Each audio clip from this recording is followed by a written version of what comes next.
Atos dos Apóstolos, capítulo 23.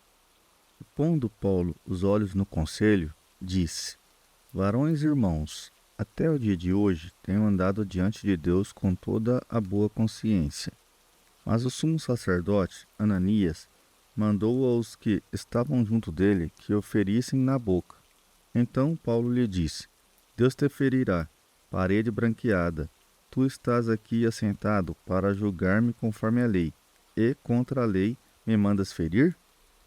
E os que ali estavam disseram: Injúrias o sumo sacerdote de Deus? E Paulo disse: Não sabia, irmãos, que era o sumo sacerdote, porque está escrito: Não dirás mal do príncipe do teu povo. E Paulo, sabendo que uma parte era de saduceus e outra de fariseus, clamou no conselho: Varões e irmãos, eu sou fariseu, filho de fariseu. No tocante à esperança e ressurreição dos mortos, sou julgado.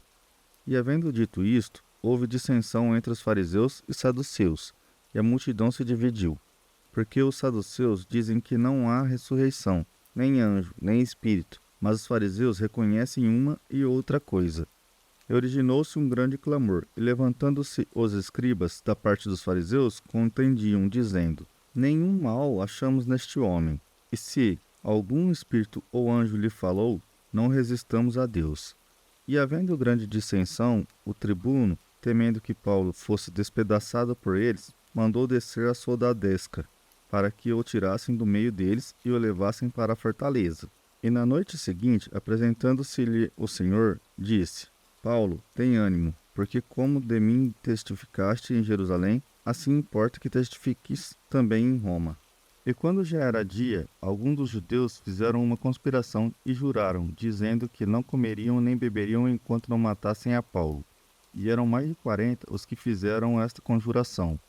E estes foram ter com os principais dos sacerdotes e anciões e disseram: Conjuramo-nos, sob pena de maldição, a nada provarmos até que matemos a Paulo.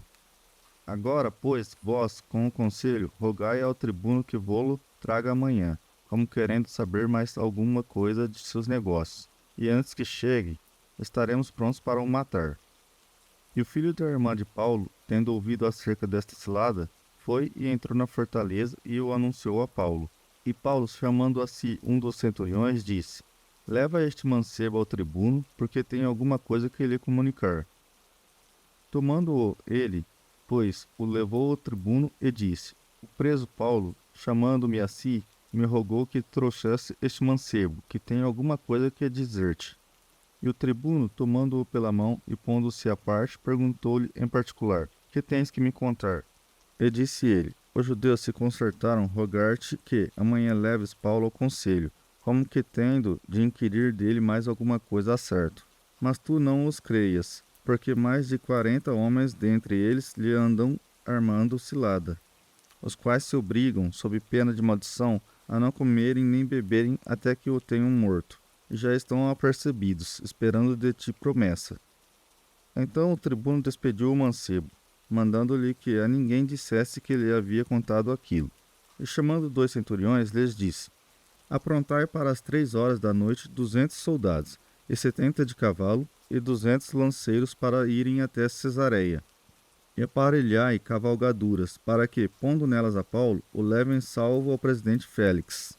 Escreveu uma carta que continha isto: Cláudio Lísias, a Félix, potentíssimo presidente, saúde.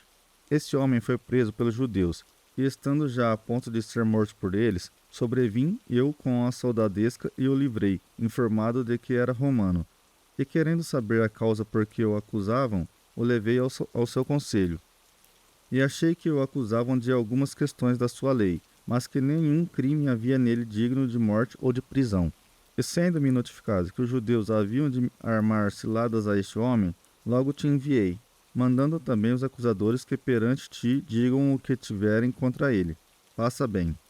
Tomando, pois, os soldados a Paulo, como lhes foram mandado, o trouxeram de noite a Antipatres. E no dia seguinte, deixando-os de cavalo irem com ele, tornaram à fortaleza. Os quais, logo que chegaram a Cesareia e entregaram a carta ao presidente, lhe apresentaram Paulo. E o presidente, lida a carta, perguntou de que província era, e sabendo que era da Cilícia, disse: Ouvir-te-ei quando também aqui vierem os teus acusadores. E mandou que o guardasse no pretório de Herodes.